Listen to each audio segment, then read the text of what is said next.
10月6號，加拿大星島焦點新聞。今日正值中秋佳節，萬錦廣場呢一間屹立咗19年嘅港式雜貨鋪，再次掛滿紅紅橙橙嘅燈籠，每一個都係香港入口。老闆 Tony 90年代移民到加拿大，多年嚟見證時代變遷。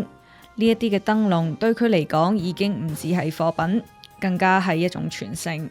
鋪頭入面有唔少嘅祖父母專程嚟幫襯，買俾孫仔孫女，亦都希望透過玩燈籠，將中秋嘅習俗一代代咁留低。燈光搖曳之際，閃耀嘅唔單止係童年回憶，亦都係文化嘅火種。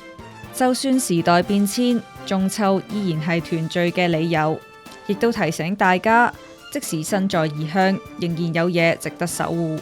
加拿大星島祝大家中秋節快樂！